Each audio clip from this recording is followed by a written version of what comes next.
नर्मदेहर नर्मदा परिक्रमा मार्ग में मध्य प्रदेश के धार जिले के अंतर्गत कुक्षी धर्मपुरी तहसील के मध्य में वाराहेश्वर तीर्थ से 5-7 किलोमीटर की दूरी पर मलन गांव में अदिति तीर्थ है।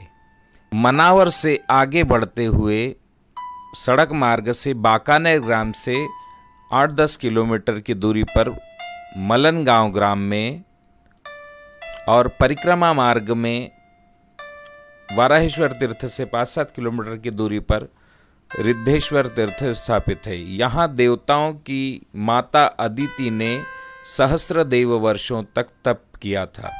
वस्तुतः मलन गांव से लेकर मान संगम रतवा, मान संगम से आगे सौर तीर्थ, शुक्लेश्वर, यह पूरा क्षेत्र सौर तीर्थ कहलाता है।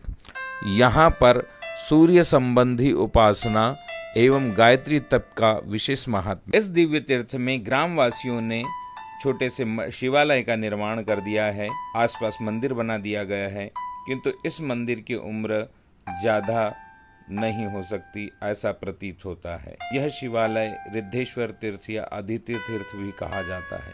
मिट्टी के कटाव के कारण मंदिर से केवल 10 फीट की दूरी रह गई है। सरदार सरोवर बांध का बैक वाटर मंदिर से मात्र 10 फीट की दूरी पर है।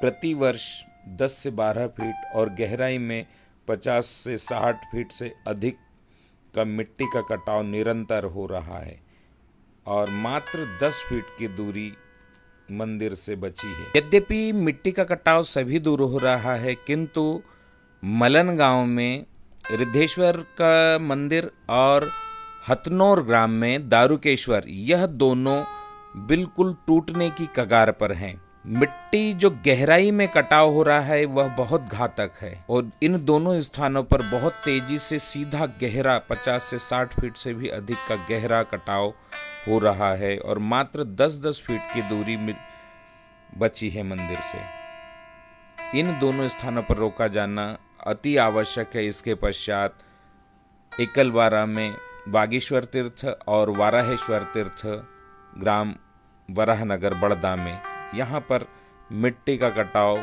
इन मंदिरों को बहुत तेजी से क्षति पहुँचा रहा है और यह महान तीर्थ हमारी आंखों के सामने से ओझल होने की कगार पर। भगवान सूर्य और चंद्रमा के जन्म स्थल अब बहने की कगार पर है। क्या हम इन्हें बचा नहीं सकते?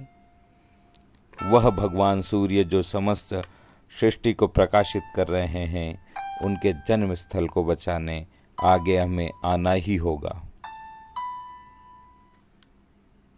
और यह जो वीडियो है यह 2 माह पूर्व का है।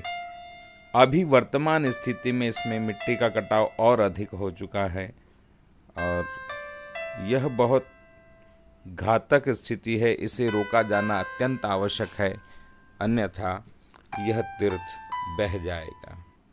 इन तीर्थों के जीर्णोद्धार का सबसे सही तरीका यही है कि इन स्थानों पर यदि तीर्थयात्रियों, परिक्रमावासियों की चहल पहल, भक्तों की चहल पहल बढ़ जाएगी तो निसंदेह इन तीर्थों का जीर्णोद्धार, संरक्षण बहुत तेजी से हो सकेगा।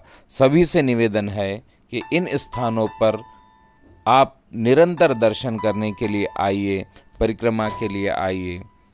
छोटी छोटी परिक्रमा 2-2, 5-5 गांवों की तीर्थों की परिक्रमा अवश्य करें।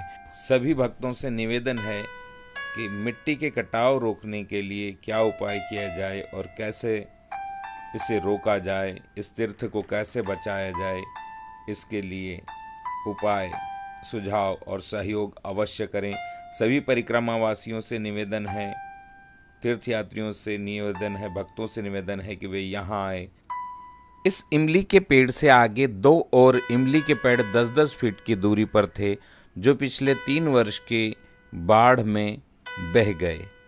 मनावर से आगे ग्राम बाकानेर से यहाँ पहुँचने के लिए 4 पहिया वाहन से भी आने के लिए पक्का मार्ग है।